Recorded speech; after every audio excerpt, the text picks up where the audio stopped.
இசைஞானி இளையராஜா சார் அவர்களுக்கும் உலகநாயகன் கமல் சார் அவர்களுக்கும் என் நண்பர் வெற்றிமாறன் அவர்களுக்கும் என் செல்லம் பாரதி ராஜா சார் அவர்களுக்கும்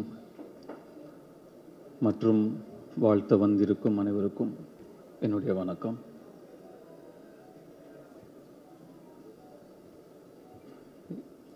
எண்ணம் போல் வாழ்க்கை அப்படின்னு ரொம்பவும் நம்புறதும் அடிக்கடி சொல்கிறதும் உண்டு.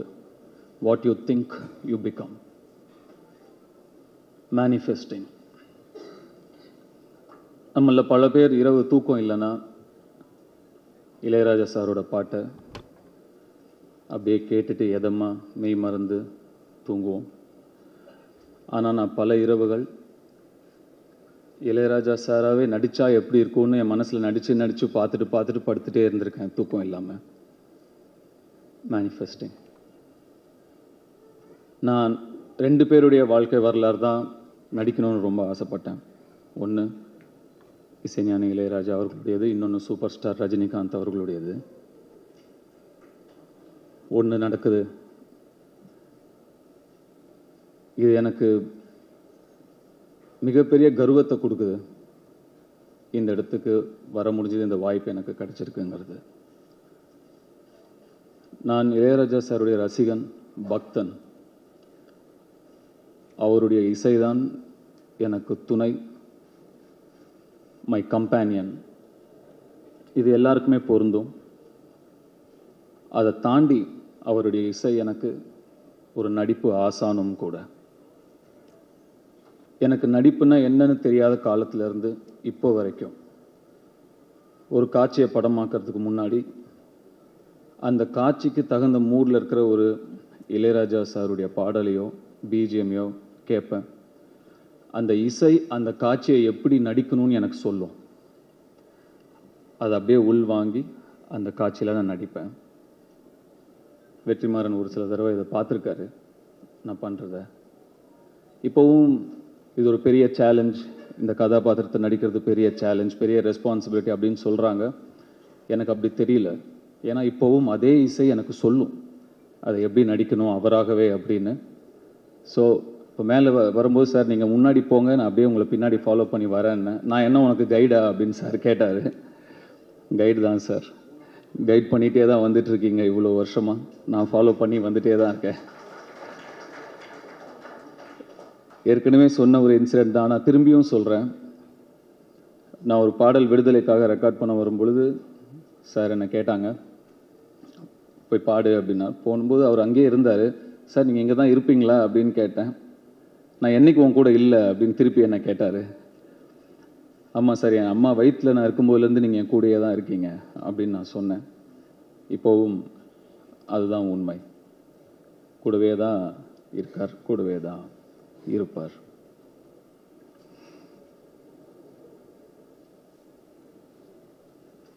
நிறைய விஷயங்கள் பேசணும்னு நினைக்கிறோம். ஆனால் நம்ம முன்னாடி நிறைய பேர் பேசுறதுனால நிறைய பாயிண்ட்ஸ் நம்ம யோசிச்சுட்டு வந்துடுது போயிடுது. வெற்றி ஒரு சில விஷயங்களை அப்படியே போகிற போக்கில் அடிச்சிட்டாரு.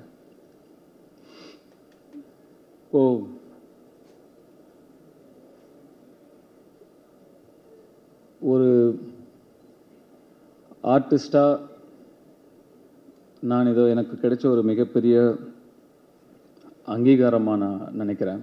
அந்த அழைப்பு இளையராஜா சார் கிட்ட இருந்தே எனக்கு வந்தது. இன்னும் எனக்கு ரொம்ப சந்தோஷத்தையும் நெகிழ்ச்சியையும் எனக்கு கொடுக்குது. இசையாகவே, இசை ஞானியாகவே, இசையின் கடவுளாகவே நடிக்கக்கூடிய வாய்ப்பை அந்த சிவன் எனக்கு கொடுத்துருக்காரு. அதை நினச்சி ரொம்ப நெகிழ்ச்சி அடைகிறேன்.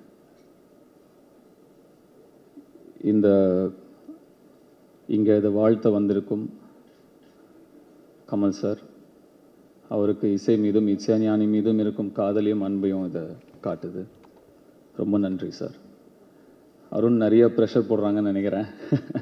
எந்த ப்ரெஷரை எடுத்துக்காதீங்க. இதை என்ஜாய் பண்ணி பண்ணுற ஒரு விஷயமாக தான் நான் பார்க்குறேன். இந்த ஒரு வரலாற்று சிறப்பு மிக்க ஒரு படைப்பில் நம்ம இருக்கோங்கிறத என்ஜாய் பண்ணணுமே தவிர நம்ம அதை ப்ரெஷர் எடுத்துக்கூடாது, சேலஞ்சாகவும் நினச்சக்கூடாதுன்னு நான் நினைக்கிறேன். இந்த இடத்துல நான் இவ்வளவு மட்டுமே பேச நான் நினைக்கிறேன். இசையை பற்றியும் இசை ஞானியை பற்றியும் பேசும் ஒரு மேடை வரும். அப்போ நான் விரிவாக இன்னும் நிறைய விஷயங்களை பகிர்ந்துக்க விரும்புகிறேன். I am so blessed. Thank you so much for all of you for coming and blessing us. இப்போதைக்கு ஏனோ தெரியல, ஒரு ஓரமாக நின்று குயில் பாட்டு அப்படிங்கிற பாட்டை வந்து ரெக்கார்ட் பண்ணும்போது எங்கள் அப்பா இப்படி நின்று பார்த்துட்டு இருந்த அவருடைய முகம்தான் எனக்கு இங்கே ஃபுல்லாக தெரிஞ்சுக்கிட்டே இருக்குது. இங்கேருந்து போகும்போது அவருக்கு ஃபோன் பண்ணி நான் கண்டிப்பாக இதை நான் பகிர்ந்துக்கணும்னு ஆசைப்பட்றேன்.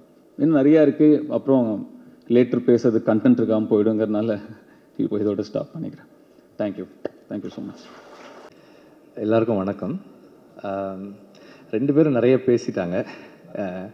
நம்ம ரசிகர்களாக ராஜா சார் மியூசிக்கை கேட்டு வளரும்போது என்னெல்லாம் நமக்கு தோணுமோ அதெல்லாம் அவங்க சொல்லிட்டாங்க.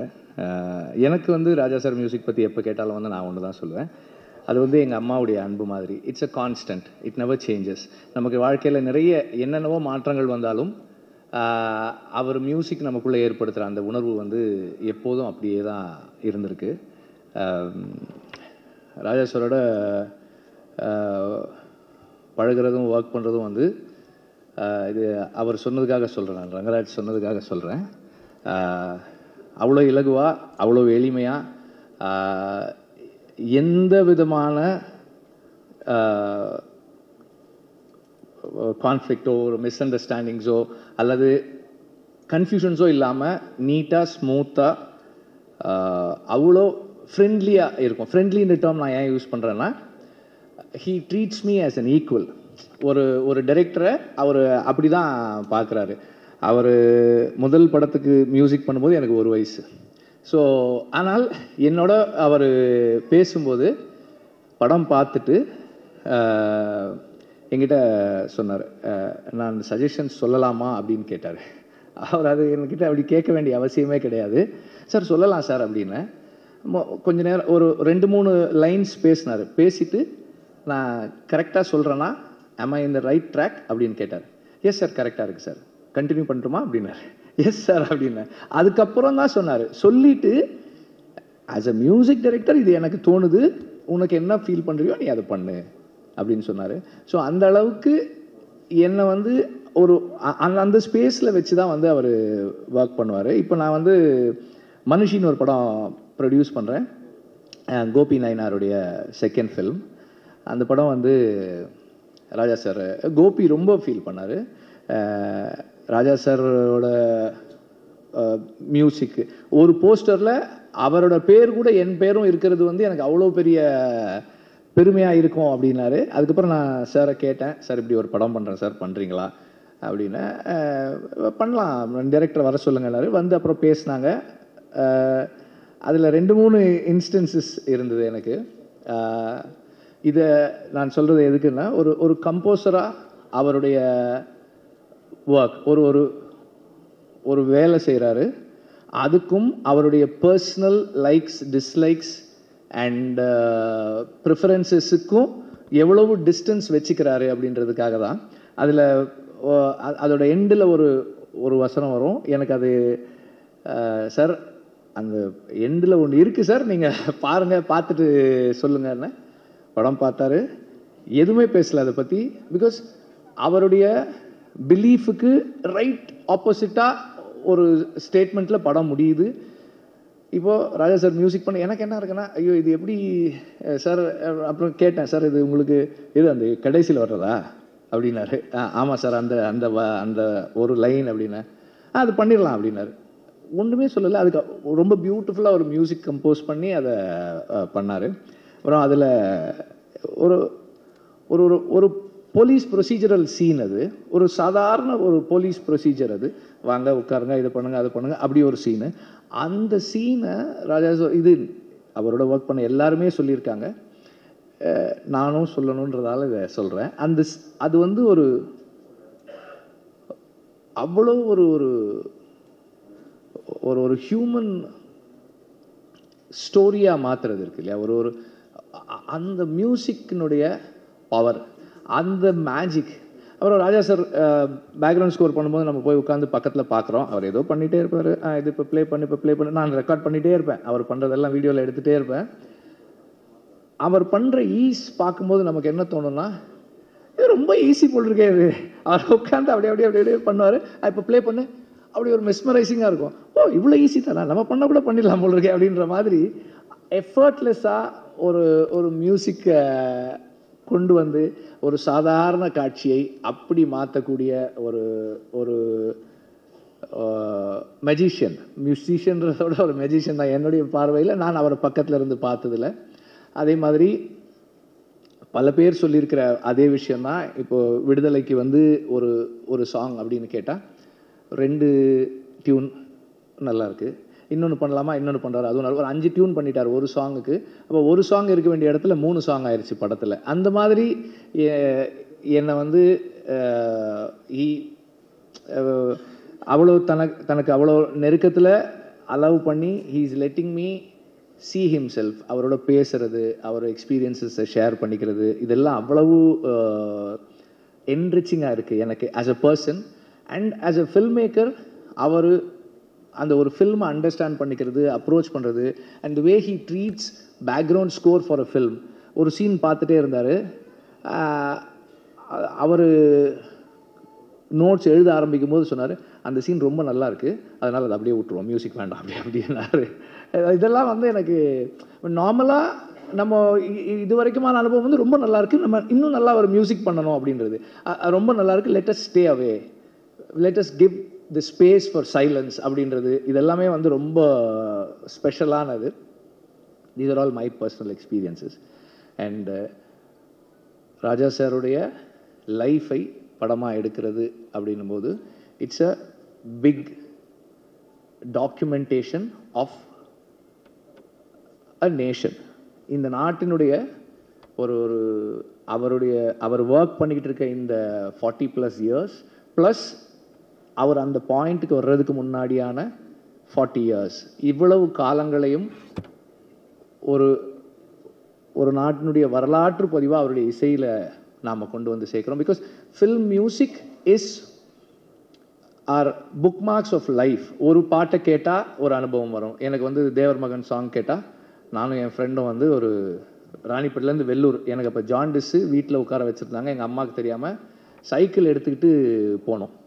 அங்கேருந்து போய் அந்த படத்தை பார்த்துட்டு திரும்பி வந்தோம். எனக்கு அது ஞாபகம் வரும், தேவர் மகன் சாங். ஸோ என்னோடய லைஃப்பில் முக்கியமான events, I mean not my own life but everybody's life, நமக்கு ஃபில்ம் மியூசிக் வந்து லைஃப்பை, ஈவெண்ட்ஸை, பர்சனல் ஹிஸ்ட்ரியை மார்க் பண்ணுற புக் மார்க்ஸாக இருக்கிறது வந்து ஃபில்ம் மியூசிக் நமக்கு. அப்போ அந்த மாதிரி இன்றைக்கி இருக்கிற இங்கே இருக்கிற எல்லாருடைய வாழ்க்கையிலும் ஏதோ ஒரு விதத்தில் அவங்களோட பர்சனல் ஹிஸ்ட்ரியில் ராஜா சாரோட மியூசிக் இருக்குது. அவரோட லைஃப் ஒரு ஃபில்மாக ஆகுது அப்படின்னும் போது it is our own films also being mat. இப்போது நான் ரொம்ப விரும்பி கேட்ட ஒரு பாடல், என் வாழ்க்கையில் ரொம்ப முக்கியமான பாடல், அது உருவானதை அந்த படத்தில் நான் பார்க்கும்போது என் வரலாறும் அந்த பாடல் இருக்குது. அதனால் வந்து இது Tamil music, Tamil film music கேட்டு வளர்ந்த அத்தனை பேருடைய படமாகவும் இது இருக்கும். அண்ட் இந்த படத்தில் ஏதாவது ஒன்று நானும் இதில் ஏதாவது ஒரு விதத்தில் கான்ட்ரிபியூட் பண்ணுறதுல வந்து ரொம்ப பேஷனட்டாக இருக்கேன். ஏதாவது ஒரு விதத்தில் பண்ணணும் அப்படின்றத ரொம்ப விருப்பமாக இருக்கேன். And Arun, it's a big gift that is been given to you. I wish you all the very best. And it is going to be yet another challenge for Dhanush. Of course, எந்த challenge கொடுத்தாலும் அவர் அதை வந்து ரொம்ப சக்ஸஸ்ஃபுல்லாக தாண்டி வருவார். To be Raja sir, to be in that space and to be the person, it's going to be a big challenge and a treat for all of us. And இந்த படத்தில் ராஜா சாருடைய மியூசிக்கை கேட்குறதுக்கு நான் ரொம்ப ரொம்ப ஆர்வமாக இருக்கேன். Thank you very much.